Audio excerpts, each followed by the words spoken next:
Hello guys! Nagagawa tayo ng okoy na kalabasa with carrots. Ingan po, masangkap sibuyas dahon, sibuyas. Ayan.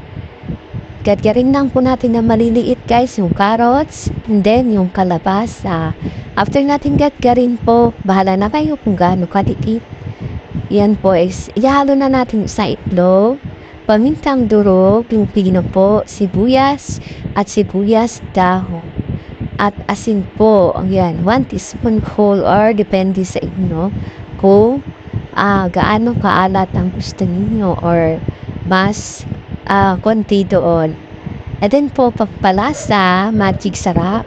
Ayan po. And then, after natin mailagay lahat, halo-halo natin dun sa ating ginawang ginadgad na kalabasa with carrots. Ayan, pagkatapos natin mahalo lahat yung masangkap natin guys, is nandyan na po yung ating harina at ang cornstarch. 1 cup o cornstarch po siguro at 1 cup din na harina. So, depende sa inyo, pwede 1.5 or 1 cup lang din po talaga pwedeng ilagay natin para lang po mag-form lang po yung ating okoy na kalabasa.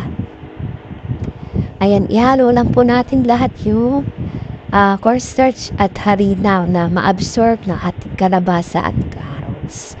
Then po, pag naihalo na natin lahat, is ready na natin yung ating pang sukat na kutsara. Ayan, kapag meron akong measurement na round. Pwede rin po yung isang kutsara.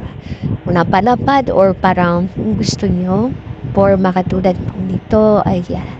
Tapos, prito na po natin. Tapos, kuha na po kayo ng masarap na sausawan. Ako po, ayan ay sweet and sour.